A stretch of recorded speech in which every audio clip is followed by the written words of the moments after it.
it's all about your systems. So when you start a business, you don't start up your business by just saying, you know what, I saved the money from my job, I'm gonna go and take this money and I'm gonna start the business. That's not how you do it. Yeah. The thing that you do is,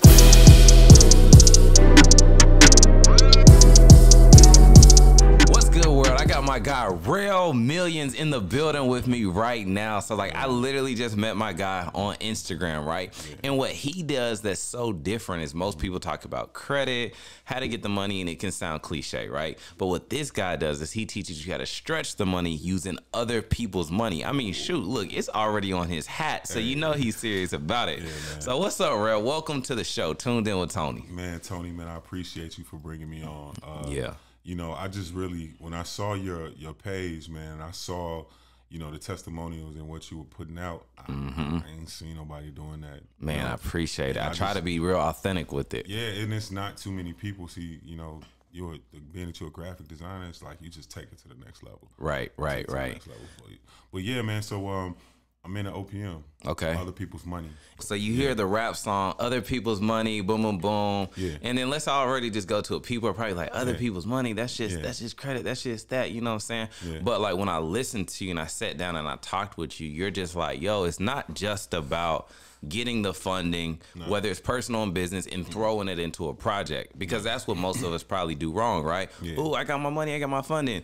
Nail salon, candle shop, studio. It's not the way to go. But it's like you're saying there's a different way to do it. Let's break that down. Yeah, so when you think of the concept of OPM, most people thinking it's about, you know, like it's taking other people's money. That's why I came with my logo with the cherubs with the mask on, because, you know, people think that concept is a negative connotation when you think of OPM. Right. And then when you said just the money thing with the whole OPM, it was, you know, Dom Kennedy does that. I reached out to him, you know, trying to do some work, but you know, we on two different type of pages with the OPM. Right. I'm more so into financial literacy, right, taking individuals who who have, you know, credit, or who have business credit, and showing them that don't get the money and just go empty the bag. Right. You know, the way that the world works is, in the banking world, is that when you have money, they give you more money. Right. One of my banking contacts, you know, he sat on the phone with me for 3 hours and said, "Let me explain to you, Rell, how money works." Right. Because if you don't know how money works, then you just gonna empty the bag. Yep. See, money works almost just like music. It's Right. like it's on a frequency. Yeah. You know, it moves to the beat. You know, understanding like the different credit lines, the credit bureaus, understanding the data points that are on a credit profile, understanding how to properly build business credit, understanding which banks do what and what they're good for. Yeah. You know, and then that's how you understand what OPM is. OPM is using other people's money to make your business work. You know, if you understand who you are, you understand whose you are. Right. Understanding that the business that you bring in, it's actually going to be a benefit to our economy. It's supposed to be a benefit to the world. So when you're thinking about whatever business that you're doing, people are supposed to pay for that. Your business is not supposed to pay for itself. Yeah. I mean, you're not supposed to pay to get your business started by using your money from your job. You know, I look at a job. One of my mentors used to tell me that job stands for just over broke. So your job is just going to pay typically for your lifestyle. But you can set yourself up financially with your job and with different accounts where you can put $500 in a month to actually give you an extra push with money where you can live free. But that's still OPM. Right. That's other people's money. That's Right. using the money that comes from your job to be able to put into an account. And in that money, you're growing the account and you're seasoning the account. So what you're doing is you're giving the banking institution a good data points to follow, where they can say, okay, he's got longevity. Right. She's got longevity. She's paying her bills on time. He's paying his bills on time. He has a proper amount of accounts that are on the account to make sure that we can say, okay, credit is about stability and it's about longevity. Right. So if you can actually show that you have some form of stability. Yeah. Meaning that when you look at a credit profile, like you look at like I take a lot of webinars and things like that. Yeah. People that are in the As industry. people should. Yeah, that's what I mean. Because education is what helps you grow. Yeah. Right? So for me to understand money, I have to get with individuals who are talking about money and how to produce money. So like I'll watch podcasts or I'll watch things that teach you about OPM. So if you take most webinars that are about credit, Right. right? Because I don't like credit. Yeah. I don't clean credit. Yeah. Only thing I do. So let's hit a pause real quick then, Okay, cool. because I can see how people's minds are probably thinking at the moment, right? Yeah. So you said a bar that I didn't truly understand, but it sounded like a bar, right? Yeah. You said you don't know whose you are. If you don't know whose you are, you don't know who you are. Break that down. So that's on a deeper level, man. It's like if you know, like, so me, I'm not a religious person. Yeah. But I believe in the Creator. I believe that, the universe moves a certain way. And if you know who you are, understanding what your talents are and what your natural gifts is, you monetize your gifts. You don't monetize something that you don't really have a passion for or you don't really like, because if you monetize something that you don't like or you don't have a passion for, it's just going to be a cash cow. And when it doesn't do what you think that it's supposed to do, then you're going to lose interest and then you're going to be miserable. Right. So if you know what you're good at graphic design, you're good at, creating. Me, I'm a problem solver. Right. I've always been good at problem solving. I've always been good at math, writing papers, all those different type of things. Like people will call me and say, "Hey, Rell, what you think about this business? What you think I should do?" I show them what to do with the business and how it's going to begin, start, fail, and what it'll look like in the next 20 years if they follow these certain directions. So like people pay me for $500 game plans where they call me and they say, "Okay, Rell, how can I get this business funded?" Yeah. Okay. My thing is, don't just get the business funded to go and start the business. Go get the business funded so that the business can work and it can be successful, meaning that business has enough money and enough access. Because I look at credit and I look at business credit and funding like access. Because if you don't have the funds, you can't access it. Like I wouldn't sit here at this table if I couldn't access the things. And see, that's what I ask a lot of people too. I'm just like, the funding and business credit, personal credit, it all sounds great, right? But are we teaching people how to pay it back? Are we teaching people how to use it the right way? And that's what I don't really like. It's just like, a lot of us could all get funding without paying thousands of dollars to do it. Yeah. But it's like a lot of people are putting people in bad places because they're like, "Yo, I'll get you 100,000." Right. Well, do you have the infrastructure to manage getting 100,000 and paying that back? Yeah. So that's why I was kind of wanting to hear too, like what you do different. You know what I mean? So the way that I try to reach people and the way that I'm looking to kind of get my words and my methods out there is through music. And one of the lines in one of my songs is, "Build your systems up, monetize your IP." So the first thing that it comes with starting a business. Bro, it's crazy. It's easy. It's easy. Believe me. Hey. It's like I got some heat. I'm gonna be working with some people who my boy Malice, Young Malice, who was with the product with Scarface, Will Hen, T Berry, some guys out in Houston. Yeah, my boy DKE. We gonna make some stuff happen. I'm really out here. You know, I've been tapping out to Larry Jerome, Primo Rice. So, but 50 Cent. But but what it is it's all about your systems.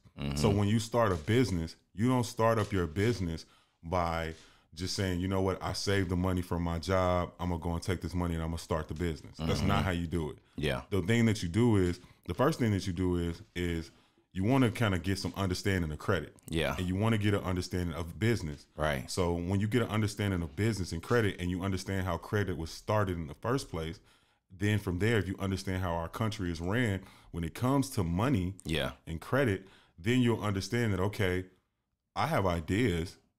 The world should be paying for this. Right. And those ideas, I put in my work, meaning that I got my system set up. So that means, okay, if I'm starting a t-shirt business, that means that the things that start with a t-shirt business from top to bottom. You have to write things down. You have to create a plan.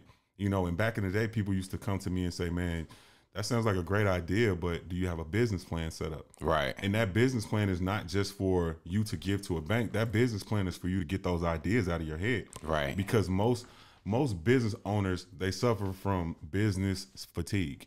That fatigue is that you got all of those ideas in your brain and you're not putting those things on paper and structuring them and putting them into methods. You need a method. A lot of people probably deal with that right there. Yeah. I have friends, like one of my friends, she's a matchmaker. Her name is Ella the Matchmaker. Yeah. And she's been putting her courses and everything together with her office because she has everything that she has is she wants to make sure that it's perfect. And it's like a lot of times people, they want to wait until their product is perfect, but that's why you have to hire people. I got the opportunity to meet Connie Falls. with who is Systems Bay, and she told Where's me she at? she's out of Atlanta. Okay. Yeah, she does a lot of work with for him 500, Earn Your Leisure, Wall Street Trapper. Okay. She sets up all of their Dave saying she sets up all of their systems and their back end. Because that's the most important part, the functionality. Right. I mean, you know, from doing the funnels and all that type of stuff. You know that, man. So the systems is the most important part. Yeah. The functionality of your business. It doesn't matter if it's a soup kitchen, a coffee shop, a digital product, Turo. With Turo, you still need to go get what they call them, low jacks on the car. You need to put apps on there where you can know where your car is. It's certain things that the vehicle has to be in certain compliances. Yeah, without the systems, it's nothing. You have to have the system. So what I want people to do is to say, okay, how much total do I need for this business to be successful? All right.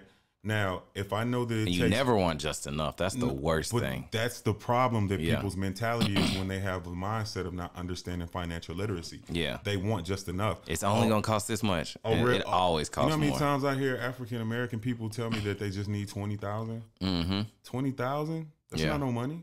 And I would say where that comes from, and even myself doing that as well, is being in situations of being like burnt by debt or being in bad situations where it's almost a fear. You know that you need more, right? So what you do is you're like, hey, let me just get this because I just want enough that I can chew. But really what it does, it leaves you stuck in the middle of a project, possibly having to get another terrible deal or whatever. So and that's why you have to hire. You got to hire people who are. You got to see results from people. Like, when you say hire, you mean hire specialists? Hire specialists. You have to. If you do not hire specialists, you will just be running in circles. And you don't want to work in circles, at all. So like for business credit, like what you're saying, like people do not have good debt management skills. And when you have a business, you need to get a business credit coach. Right? So the best business credit coach I know, Nadira's World. On Instagram, you go on there. Adira's World? Nadira. NADIR. AH _world. Nadira's World. Okay. And what that is, I typically send my clients to her. She sets them up with business credit, right? But outside of the business credit, you have to have a certain amount of bank accounts. And then you have to have good debt management skills. And what's so crazy too, hearing like credit profile, history, bank accounts, all this type of stuff. The normal American dream, the way that we're set up, is taught like, okay, it's like it spends too much time, right? And what I mean by that, it's almost like until you really can reach these levels, you 60 years old, right? And what I mean by that is because they're like, all right, you're going to have your 2 bank accounts, you're going to have your 2 credit cards, you're going to have this, and if you get an inquiry, you're going to wait 2 years to get it off. You know what I'm saying? Yeah, Lexington Law.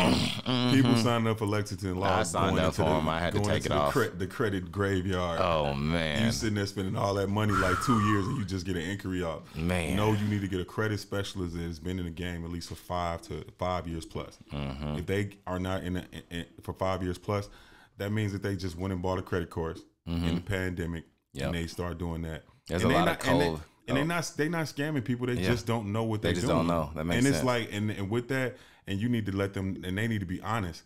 Like, I'm gonna be honest. Like, individuals out there, if you signed up for these credit courses and you out here telling people that you clean credit, just let them know, hey, I just really took a credit course and I have virtual assistants that are helping me. Don't put people in that bind where they thinking that their credit gonna get clean in a certain amount of time, and it's not. You know, like my credit guy, he's changing his systems almost every other week because credit is changing that fast. And credit's actually something that you said earlier, credit's like hygiene, right? So what I heard with that is like, we think that we should only fix our credit at the moment that it's messed up, but it should always be getting repaired, clean, touched up, whatever. It's essential. Addresses removed. That's your wealth. Everything. Why you sitting here talking about you want 40 acres and a mule? Get your credit right. My mom used to always say, she was like, you know, a good credit score is worth more than $1 million. Yes, it is. You know what because I'm saying? if I got 100,000, I could turn 100,000 into $1 million in probably 6 months. Yeah. And that's all about understanding financial literacy, or OPM, other people's money. Yeah. You don't go get a $16,000 credit card. This is a real life story. A young lady came to me. She had a candle business. No, it was a tea business. Yeah. Her credit card was maxed out. She had a Capital One Spark. And she was looking for more credit. Right. Now with business, if that was a personal credit card that was wiped out like that, you wouldn't be able to get any more credit. Right. So what I was able to do was, with business credit, it works differently. So you can go and apply for a business credit card and then do what you need to do. I get a lot of business owners and entrepreneurs that do two things. The main one is that I maxed out all of my business credit cards. Right. The number two is I got a whole bunch of money and I'm tired of spending my cash. Yeah. Those are the two people that I get. So when people come to me and they say, "Hey, Rell, can you help me get credit? What type of people do you use?" I don't deal with credit. I don't like credit. I'm a funding guy. I do funding, finance. Yeah. And what I do is I look at the business that you're getting, like that you want. Then I help you to understand the risk of the business that you have. And I want to know, like, okay, how are you planning to pay this back?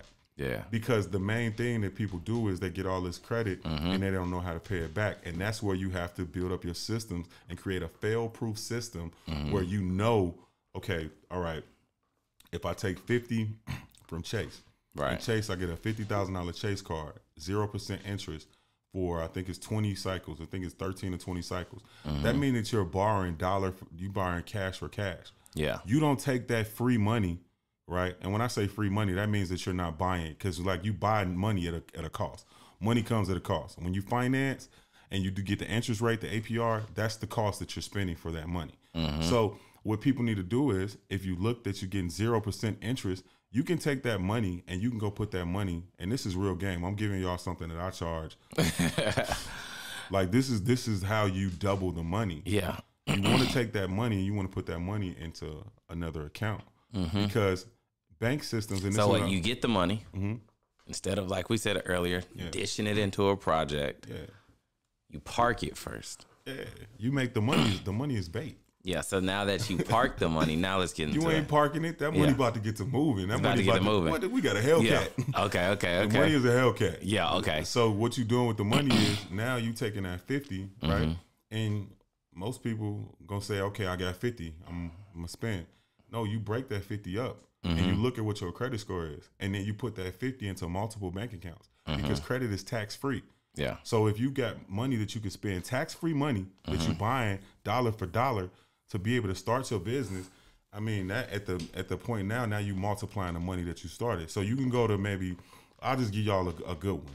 And then let's do this before you get there too and drop a gem.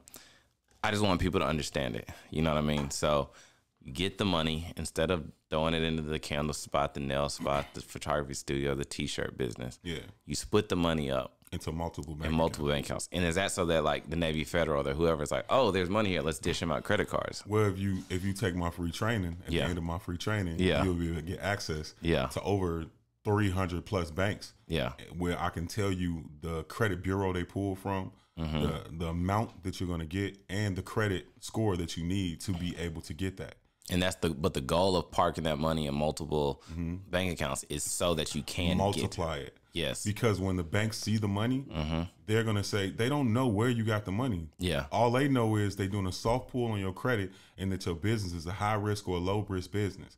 So now when you start in that business, see, when you think of credit, you want to think about all those old school cliches we used to hear. It's not about how you start, it's how you finish. Okay. So with the business, it's reverse. It's about how you start. So if you come in and you show them that you got $20,000 and you put that in your business savings account, that's showing that that's money that's not moving, that you don't need, right? And then next you want to take probably about another 10 and you can put that 10,000 in there so that you can use it as working capital.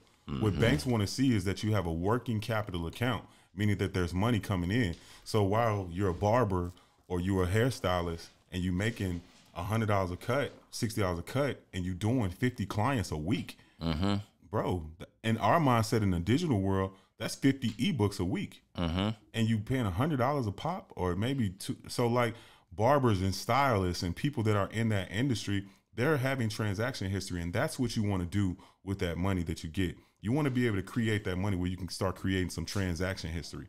So that's why when you take that money is going to be moving or sitting. And if some of the money that's sitting, if you got money that's sitting, put it in your savings account. When you put it in the savings account, plus the soft inquiry that they do, they're going to automatically offer you something. So when they offer you something, that's your gauge to understand, okay, all right, cool, I know where So when they do the soft pulls, for people that know as well, that's not just pulling just your credit score. It can see the accounts and everything as well. The soft pull just looks at the credit score. Okay. Okay. And the soft pull looks, once it looks at the credit score, they just get a general idea of what type of accounts you have in that score. Right. So each bank has levels on the score. So that score that you got, that's what they're looking at. And then they're going to offer you, first thing they probably going to offer you is about a $10,000 credit card. When you put money into account, they're going to offer you anywhere probably between 10 and like 20,000. All right. If it's a credit card, depending on what your needs are, you take it. Right. All right. So after that, you use that credit card, or you cannot use the credit card, let the money sit, and then they're off. Then you apply after you start doing some transactions. After you apply, after you start doing some transactions now. Yeah. Got you. Sky's the limit. So it's all really about the collateral point at that point. Got you. So let's go back in time, right? So I like to hear like people's story, how they got there. So for the people watching, you used to be a firefighter. Yeah. Right? Yeah. How long ago was that? All right, man, it's crazy, man. I was a Chicago fireman, man, for 7.5 years. Chicago. Yeah. Okay. Yeah, Chicago firefighter for 7.5 years. I resigned from my job April 5th. April 5th, 2020. Dang. What made you dip? Man, bro, I just really saw that my value. Yeah. Like I saw my value. Did you just start learning more and you were just like, man, this... Bro, man, this is... Because that's an admirable position. Okay, right? So when I took the job, my mother told me, my mom passed 5 years ago. My mom told me, she said, I don't want you to take the job. She said, Chicago does not deserve you. It don't deserve your life. Yeah. And at the time, I was thinking about my kids, they're 13 and 15 now. I was thinking about my sons, like healthcare. I was thinking about my own health. I was a celebrity barber. I'm going on sets. I'm cutting at the shop for hours. I'm teaching at the barber college. I was running a barber college. I'm going to the salon downtown Chicago. Yeah. Cutting elite like people and people from all over. You know. And at that moment, you're like, man, this. I'm on in a sense, right? I got at that all time, the clients. That's what, that clientele, that barber life when you're a celebrity barber, it's just like being an NBA player. You're going everywhere. You backstage everywhere. I met Meek Mills. I met Jeezy. I met Diddy. I cut French Montana. I mean, I've met so many different people. Jadena, the Classic Man. I've been on all type of sets, from Power to Empire to just cutting hair and just being around. And you know, my clients are ones who got me there. You know, like, and that's why networking is important. Like one of my clients, Simeon Henderson, he's been on every Chicago show you can think of. Another one of my clients is Eric Epps. He's been on a bunch of different shows, even on BET. And that's what kind of stretched me. And then I met a barber guy down here in Atlanta named Marcus Harvey. And Marcus used to send me like all the type of clients, and then we did a real big barber thing for all. So he probably had a ton of clients if he was sending you a bunch of clients. He was cutting Shaq. He was cutting. He still do Shaq, Grant Hill, and you know the barber life is really what got me to all of this. Once I seen how money flows, and then my mentor at the barber college I was at, which is Phipps Barber Academy. Yeah, I was watching them every Tuesday, going out to the bank, taking all of the money that we had in the box and putting it in there. Yeah. I was 19, 20 years old. I didn't know what he was doing. But then as I got older now and I'm watching and I'm looking at how money flows, that the money got to flow. Like I said, it got to move. It moves to a rhythm. You know, you got to have it in and out, in and out, I mean, exposure is everything because it's like, once you've been exposed to something, you never think the same anymore, right? And then people who haven't been exposed, they think that you're doing too much. You're always making changes, right? Because they don't understand. They still locked into the matrix. Exactly. You gotta get your mind. See, look, like if you understand whose you are, you understand who you are. If you understand the country that you came from and what the premise of the country was made, and it's not on nothing that's racist or nothing like that. It's like 1913 with the President Woodrow Wilson when he put out that tax. It was like some type of tax law that he put out, where basically like America is basically built off of the backs of Americans and paying taxes. So if you understand that, if you're knowing that if you have a corporation and you can make that corporation make you money off of the other people's money, our country is OPM. Yeah, all day. That's why if you look at my logos, most of them are the Centennial font, which is the font that's actually on the money. Yeah, and everything I say is in God we trust, because I feel like without God and without having some type of a sense of like self, like you'll let money get you. Money is a tool. Money is not a prize. Yeah, like it's just a tool. We use it. Yeah, and when African Americans and people of color understand that, we can take the world to another level. You know, it's a lot of other nationalities that are laughing at us because we look at money like It's a tool. Yeah. Like the stuff that we wear, material things are just to really just show who our personality is. It's not supposed to be the value of who you are. The value of who you are is in your mind. You know, judge a man by the fruit that he bear. I got 3 fruit on my neck. You know what I'm saying? Because of that. But it's like the reason that I left my job is because it's nothing wrong with the job. It's nothing. Because, you know, people go to school with their skill sets because they have a passion to be something. And that passion, like, what I'm saying is not to not do your passion, but use your money to be able to make you more money. Everybody wants something. Yeah. You know, so if you have the ability to use your personal credit and to go get a corporation, you know, and a lot of people start brand new corps. Go get your A's corporation. I was just about to ask you. I wanted a whole segment about that. You know what I'm saying? I guess before we get into that too, when you said the value is in the minds of the people, right? Yeah. Break down what you were saying about the Rockefellers investing $129 million to the state.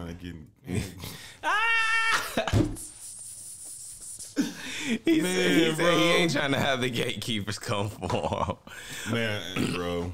Let's talk about the. All right, so I forgot exactly what year it was, but the Rockefellers invested $129 million into the educational system. And back then, that was like billions. If we could do the numbers, that's crazy right now. Right, it's got to be almost like $1 billion. Yeah, at least about, I would say at least half a bill. Yeah. So think about it. Okay, so $129 million. If you're investing your money into something, that means that you got some type of interest in somewhere. If I'm putting money into the educational systems, what's the first thing that I want? I want you to be able to send me some employees. That's like back when I used to be in the barber college. I had all like connections with all the owners because they wanted to know who was the next hot barber that was coming out, and they wanted to send them through. So like with that $129 million, they were doing that because they wanted the people to go through the educational system to be able to work for them. They groomed their minds. So everything that we're doing right now, that everybody is going to work and everything that they're doing, that's all because of what was set up back then. Yeah. And that's why you have to know history.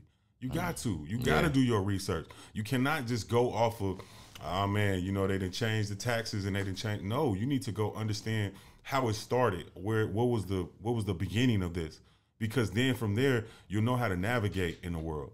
It's not about what you don't know. It's about going to understand and go find the information that you need to know. And that's one of the reasons why I quit my job. I mean, why I resigned is because I was a fireman. I loved it. Like going into them burning buildings, man. Like that used to be fun, bro. Dang, like was that scary, bro? What? Yeah, like you are in fire. I was in training for 7 months. Yeah, like I was doing rap lyrics with one of my instructors in the cans, you know. Yeah, and you can't breathe, but they do that to you, you know, so that you can get used to it, you know. Like one of my instructors was Kelly Burns. Kelly Burns. They actually did Chicago Fire based off of his character, like who he is. Like he one of the most genuine dope dudes ever. Yeah, you know. So with that, being a fireman, man, we had 3 back-to-back calls. Yeah. Right? And out of all of the calls, I think it was probably only one that was like a solid fire call.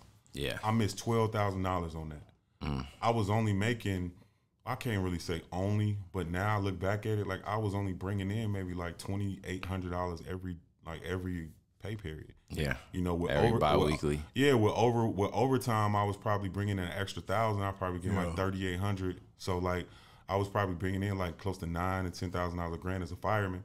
But you know, with being a fireman, what it did for a me, month, and that's with overtime. Yeah, that was with overtime. Yeah, but and $120 a year.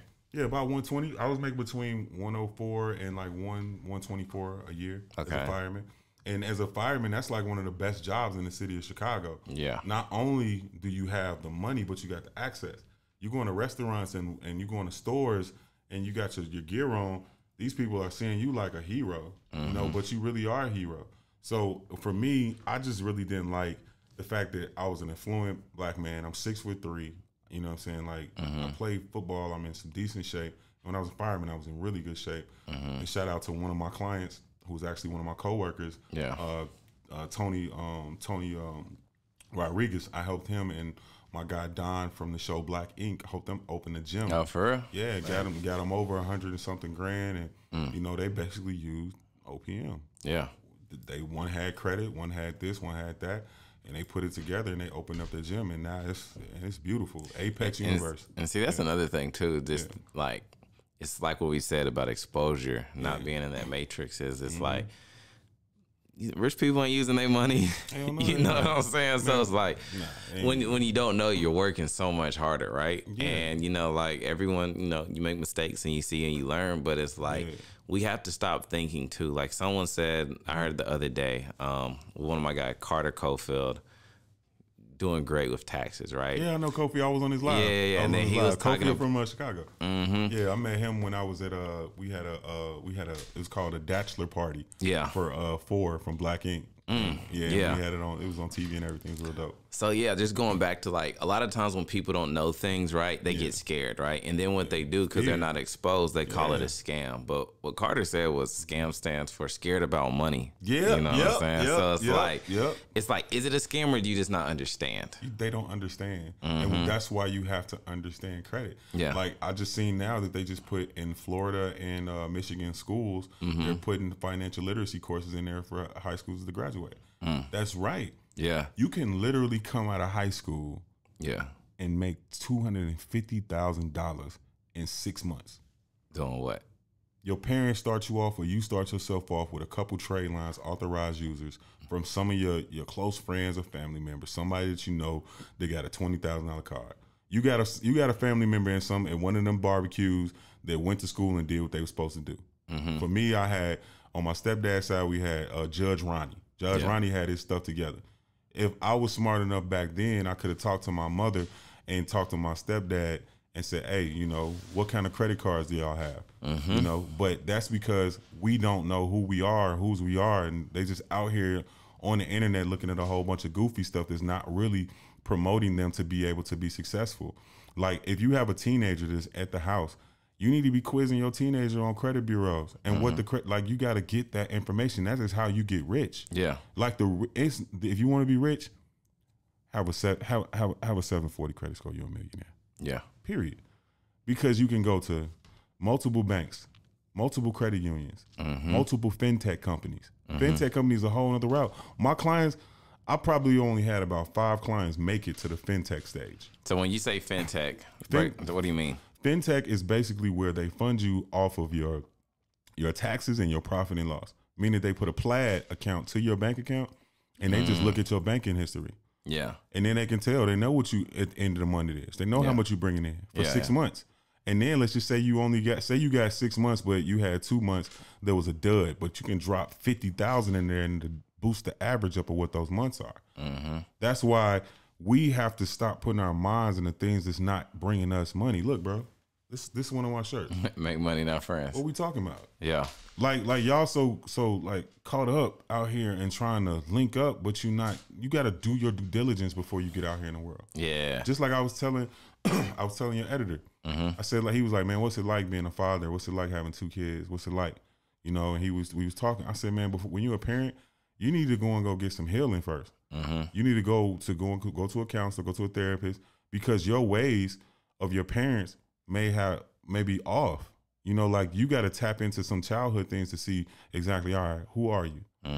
What trauma do I have so I won't get that trauma to my kids? Because you will be doing things and not even knowing that you're doing them to your kids. Facts. Yeah. So man, like the reason that I left the job, bro, is because, like, man, I know I wanted to get to this bag, bro. I kept seeing, I had jumped back on Instagram because I had got off of Instagram. Yeah. And then I had started a page and I had like 300 and some followers. But when I went on Instagram, I'm like, man, it's different. Yeah. I'm seeing Lambos everywhere. I'm seeing people on yachts and all these, what's going on? And the crazy thing is, it's not a scam. It's just different, right? Because like I told you, I was just like, I've been in the t-shirt business over a decade. I haven't seen really anybody sell a business to anybody. I haven't seen anybody become millionaires in it. But when I switched over to the funnel business and the digital side, I saw people become millionaires real quick. That's because the money is an exposure. Yes. And then it's the thing, like when people hear me say real quick, they're probably like, oh, get rich quick. It's not that get rich. They built systems. And when I say systems, it's like you think like if you're not exposed, you think Instagram is just social media. Yeah. They've got setters, closers, you know, automations, and the whole thing's running. And then I'm just seeing like the amount of money that's pouring in from it. It's crazy. Closers, bro. Yeah. Closers is no joke. People be thinking when you say closers, they think you talking about real estate closers. We talking about people who get on the phone with your product, got the right product knowledge, and close your client for you, and they get a percentage from closing that. Yeah. Completely different matrix. No joke. Yeah. For sure. So like with the credit thing, man.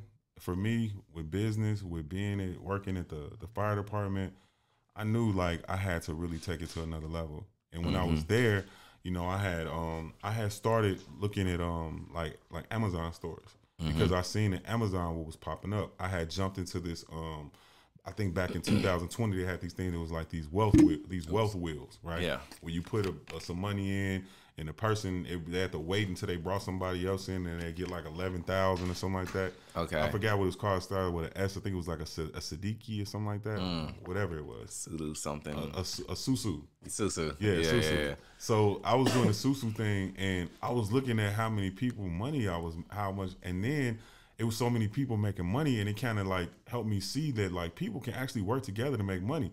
But then at the end of the Susu, if it doesn't keep going, somebody's gonna get screwed.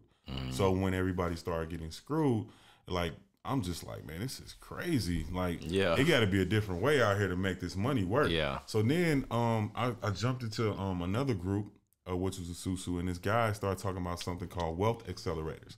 So when I saw wealth accelerators, they were selling Amazon stores. When I'm looking at the prices that they're selling them at, I used to work with that company. Man, yeah, in Florida, Orlando, yeah. Mike Sancho. Yep. So the guy that I met, I think he was out of, I want to say he was out of Dallas. Okay, I forgot what his name was. But when I saw wealth creators, that's what put me on the Amazon thing. And when I saw the Amazon thing, then from there, I'm saying, okay, how much are they making? So then one of my buddies, his name is Prince. His brother was into like passive income. First millionaire of that family. So from there, Prince was like, man, you need to talk to my brother. My brother, man, he got the knowledge, bro. Yeah. So then what he did was he gave me a book. The book was called Unbreakable Laws of Business Credit by Corey P. Smith. So from there, he gave me the book. I was thirsty. Like, I had my son come home from Atlanta over Christmas break, then talk for like 2 days. I'm talking about a 12-year-old. Why you ain't talking, bro? Yeah. Like, what's up? He was 11 at the time. So I snatched him and said, man, what's up, bro? Yeah. Nothing, Dad. Nah, bro, I'm not taking nothing, Dad. Like, what's up? You okay? Yeah. I hate it here. I'm like, whoa. Yeah. He's like, nah, I don't hate you. He's just like, man, I don't like Chicago. Yeah. It's cold. You know what I'm saying? I can't wear my clothes outside. I don't know if somebody's going to try to rob me. I'll ride my bike. Yeah. You know, like, my kids is real good kids. Like, my kids got their own businesses and stuff set up. You know what I mean? Like, my son had a sneakers company called Sneaker Clarity. He was reselling sneakers at like 12. Nice. First month made $1,000. Like, I took him to OVO store in Chicago, let him go crazy. Yeah. You know what I mean? But then I told him, hey, you got to put some of that money back. Keep some of that money so you can go buy you some more product. Yeah. So I forgot what I was saying, but with the whole thing with working with the fire department, bro, when I saw I was working, like I was a worker. I had to help people. I was saving lives. So I wasn't into that Instagram thing. I dated girls who was on there, but I wasn't into it no more. That's why I jumped off. Yeah. When I came back on, I saw this guy who was making a crap ton of money. His name was Brandon Condi. So I reached out to Brandon, like, man. He's got a really good Instagram. Yeah, what's crazy about Brandon, too, and like I said, I don't truly know him, just see him from Instagram. Yeah. If you scroll down, you could just see, like, the shift. Yeah. It's like he went from regular to super cool. He did that on purpose, though. Yeah. But B always been cool. Yeah. And what I learned from being around him is that, like, the money gives you the access to be able to be free. Yeah. Mentally and financially. But you have to go through some things first before you get to that, because people think that money just come overnight. It come overnight if you set something up or you just go viral or something like that. But you got to set up your back end, you know. Yeah. And what I learned from Brandon was Brandon taught me how to move like a millionaire. Yeah. You know what I'm saying? I seen things. I like from family members, from friends and things like that. And he prepared me for that. You know, like he showed me like, man, this gonna happen. You're gonna see, and it should happen. And the main thing that he taught me was to get away from shiny stuff syndrome. Because when you got money and you getting around a lot of people that got money, you start thinking, oh, okay, man, I could do that. I can do that. You can do that. Yeah. But does it make sense? It don't make sense. Niches get you riches. Yeah. You know, so Brandon used to tell me, bro, you're not gonna get it. You're not ready yet. You're not ready. Yeah. And man, I went through it. I'm having $40,000 money. I'm like, what you mean I ain't ready? Right. I'm bro, on. what? You I'm know on. what I'm saying? Whole time he over here collecting $120,000 in a day. I'm like, man, all right. I see it now. We on the way to Tootsie's. All you see is 34. I'm like, whoa, this is a video game? So you know, that's when I quit my job. Probably like maybe like a week later after talking to him. Yeah. You know, I flew down to Miami. He basically, you know, I paid for a mentorship with him, and he just pretty much just put me on game and just started showing me stuff. And before I know it, he just like, man, look, hey man, take the keys to the Lambo. Go ahead. Yeah. And I'm just like, man, he's 26. I was 36. I'm like, man, wait, who the little brother, bro? Right. But he started putting me on game, and in order for you to be a boss, sometimes you gotta learn how to serve. Yeah. You know, you can't just go straight to the top of the food chain. You gotta understand how it works. Facts, and then from there, he just kind of took me on as like, you know, like he would advise me, I would advise him. You know, we just. And what's crazy too when you say like, who's the little bro or whatever, who's the big bro? A lot of times we can feel like someone younger than us, we can't learn from them, right? And you better get with the youngsters. Where my life took a shift, right, was I went from being a big fish in the e-commerce clothing space, right? And then I was like, this isn't as profitable as I thought it was. And I shifted spaces going into the digital space. And what I told people is after 6 months of being in there, it definitely changed my life. But I said, I feel like I'm a golf caddy right now. So when you think about the golf caddy is the guy that's, you know, he's got the golf clubs, he's helping the golfers. He's around rich people because rich people golf. Just a lot of caddies out there, bro. And he's but seeing you gotta everything. Be the caddy, though. He's seeing everything. Yeah. They giving him good tips, so he's getting paid well. Yeah. He's listening to the knowledge, getting the game. Yeah. And sometimes it's okay to be the golf caddy because you're collecting all the data until it's your time to put that club down and become your own boss. You know what I'm saying? So yeah, that's exactly what it is. Because you got to see the lay of the land. You got to. Like I say, check the temperature. You got to check the temperature, see what's going on. You can't just go in there with shorts on and it's 35 degrees outside. No, you got to be in a room. You got to know what's going on. Yeah. And you got to shut your mouth. Yeah. Like you got to understand what's going on. You got to listen before you talk. So you know how to talk. Yeah. You know, and that's why you need mental health, and you got to have, like, I got a life coach, Joy. You know, like, you got to know how to talk. You got to go through past trauma so you won't have insecurities when you're around certain people. Right.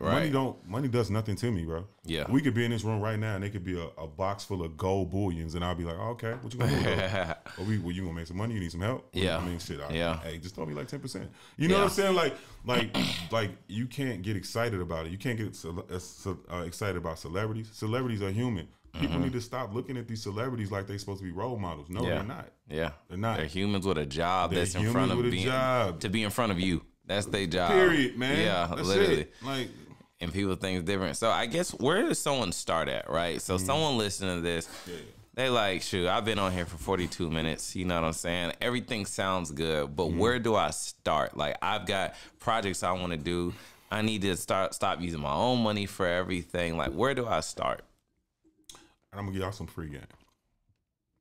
Anybody that's listening to this, and if you tap in, you can tap into my free training, and you're gonna get more information, more detailed information. And I hate this word, bro, but it's what you need. It's credit. You have to structure your credit first, okay? So personal credit first. All right. First thing you want to do is, okay, let's just say we starting from scratch. All right. Say you went and got your credit repaired, or you're an individual, you ain't got no credit. The way that you started is you started first with looking at credit accounts. They want to make sure that you got a certain amount of accounts. Those counts show your consistency. How many? Yes. So if you understand how credit was started with the milkman, the locksmith, it was started with the butcher.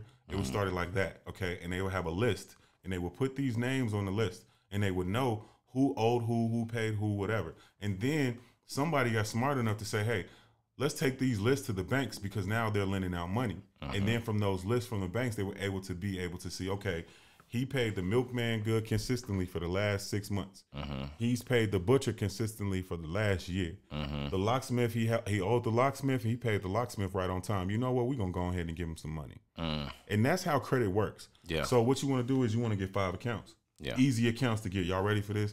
Easiest account, $25 kickoff.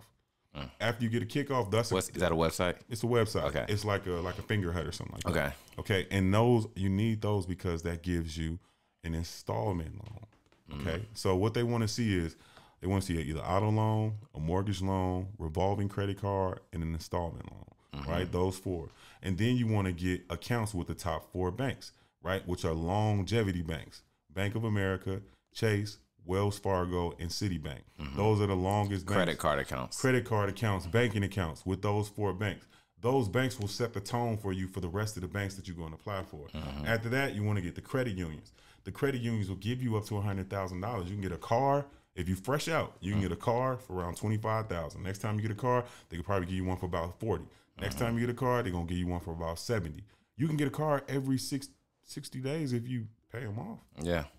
Like, for real. And then they're not going to do anything but increase those amounts. So now you get the secondary banks, meaning regional banks, right? So like Chicago, we got Fifth Third, PNC, Wintrust. Who else do we have? I forgot the rest. So to make it clear, they need to have 5. They need to have 5 accounts. 5 minimum. Minimum. And those 5 accounts need to have at least 5 years of history. Okay. So the problem that people come into when it's brand new credit is it's not the accounts, it's the age, credit age. So what you can do is that's where you get the piggyback from when you go and get the authorized user. So they got websites like Trade Line Supply, but like you said, family, the cousin that did right, you know what I'm saying? Yeah, that's the easy kill. And then another thing too, that's a real good friend. Everybody got a rich homie. And then tell them, well, maybe not everybody. All right, but then you tell them too, it's like, yo, I can't use your card as an authorized user. Yeah, you're just helping me out. The card go to their house. Yeah. So the way that it is so the government has kind of changed authorized users. Remember I told you it changes all the time. If the authorized user, if you don't have your address to the same address, it's not showing that it's not going to show up on the account. So when you do get the trade line, like I had a bunch of clients mess up with trade lines because they didn't change over the address. You got to switch your address to that address, or it won't happen. Right. And this is just for educational purposes only. Yeah. You know, to understand how trade lines work. Yeah. Because when you put the trade line on there, the trade line will boost your credit to the age of when that credit card started. Yeah. American Express only shows limits. So if anybody says they got American Express, don't get geeked. Like, it's not going to do anything. It's actually called, you want to build the relationship. And by building the relationship, you got to start getting data. You know, you got to get data with that company. Tell me if I'm wrong or not. I feel like when you get an Amex, it's like you made it. That's how everybody feel, bro. Yeah. I mean, because it's a charge card. Yeah. And they think that it's no limit. It's only you have to set the limit. Yeah. The way that you set the limit on an Amex is that first month, you got to go crazy. You got to spend it. Yeah. And that's what sets the limit. That's why people be like, oh, I got an Amex, but they started me out with this, but now I'm down to 5,000. It's because you weren't using the card. Yeah. You got to use it.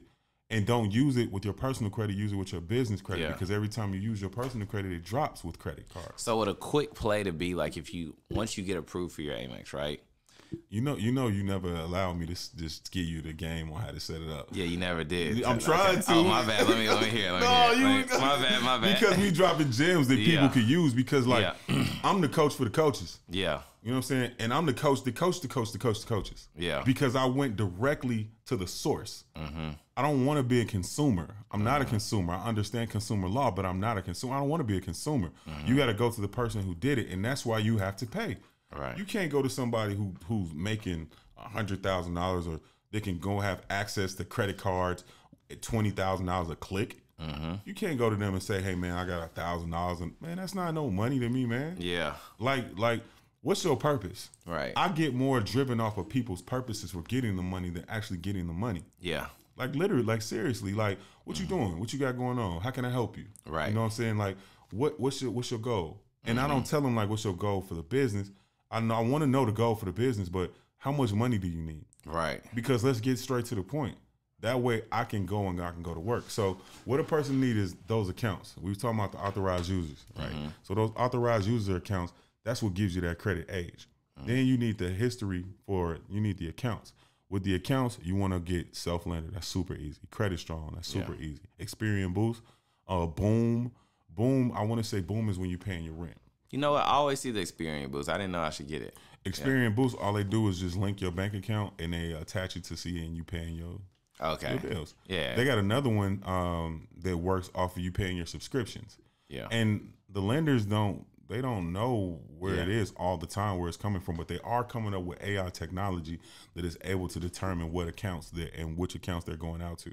They've already started doing that with banking. Those rent ones are good too. Yeah, the rent ones are definitely good to add to your credit. But when you add those, another one is MDG. That's like store credit. Just buy one item, they're gonna give you like $2,500 to $5,000, and those accounts is what kicks you off. So now, when you get those accounts that you can pay for, right? Credit Strong is like $55 for a $5,000 line. I want to say, for $10,000 line, you paying $100, or I think it's like $110. How long do they last? Until the end of the cycle, like 24 months. Yeah. And then you can keep them going. And then it's CODs, they give you the money back at the end. You know, so like you can add those on there. And when you add those accounts give you the strength. So now you can go apply for cards. The best card to apply for when you first starting out, to me, that's easy for a lot of millennials, is the Apple Card. Yeah. If you got the Apple Card and you got minimum credit, Apple Card is going to give you like $4,500. Yeah. After you apply for the Apple Card, then you want to go apply for the GM Marcus card. Now, you can get those cards. It's a certain way you get those cards, like with no inquiry. All you got to do is, when you apply for the card, you put in the information. Once you put in the information and they give you an amount, you don't hit accept.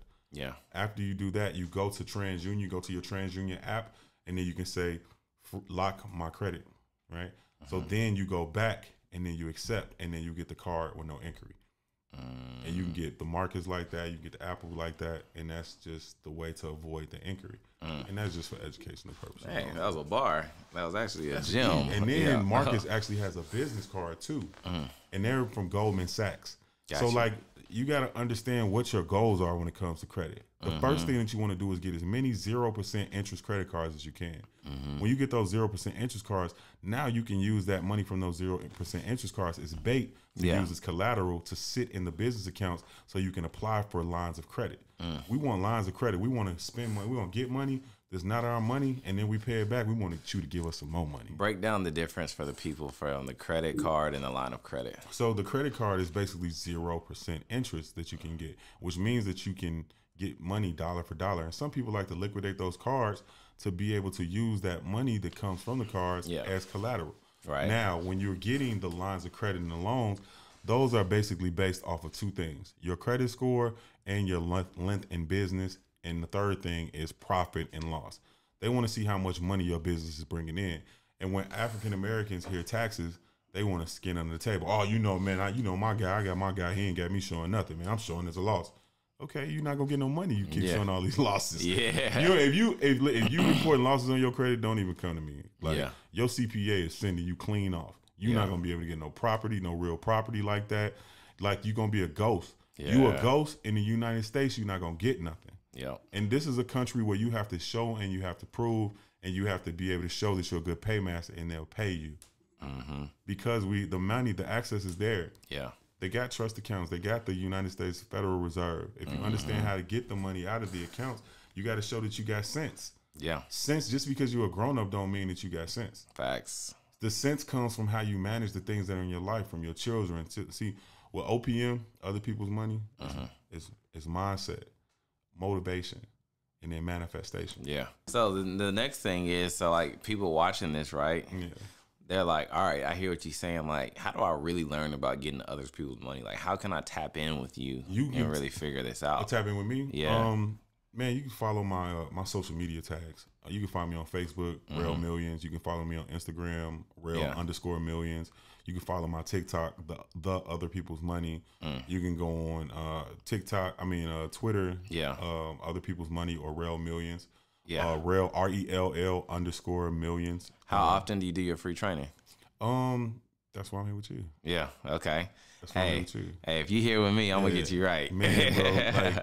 But I just want people to know, like, with a few of the things that we had, man, like, take your time. Don't be in no rush. Like you can actually get this money and you can stretch this money with the money. Yeah. Use the money as bait to the banks to get more money. Right. When you do that, you can be able to take that whole, everybody always talking about the 250,000. I was on a live with him 500 with Master P talking about that he got 250,000. Oh, you was on that live? Yeah, man. I'm in this, man. Yeah. Like I'm gonna be cool with the circle of CEOs. I already met Alex Good Energy, had breakfast with him and everything. He changed my life. Yeah. He showed me the 1 point. Yeah. Off of funnels. Damn. You know what I'm saying? He told me, man, I don't go rent no car that I ain't got myself at the crib. We was riding into Cullinan with Brandon, you know, we going to get breakfast. Damn.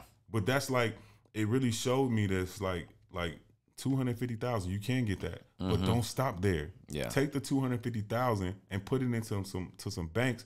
Use those banks as vehicles to go and get more money. Now, I only need 20,000 turns into now I'm sitting on $500,000 because I went to 3 to 4 different banks with collateral, and then I got my credit and everything built out the right way. So if you want to tap in with me, once they're gonna do, so the way we'll build the funnel out is at the end of the offer, it's gonna be a major offer that they can't refuse. Yeah, I'm giving you everything that I got in my brain on paper, and then I'll even give you access where you can call me. Yeah, and you can say, hey, Rell, look, this is what I need. I'll give you the game plan for free. I'll give you the game plan for free. You already paying for the information. Yeah, that's the consultation. And you know, like I really like to help people to get money, but it's like I do this because I want you to learn it. I'm not the guy where I want you to come back to me. I stopped dealing with clients like that now. I don't even really, I deal with close people. I look for people who are looking for me.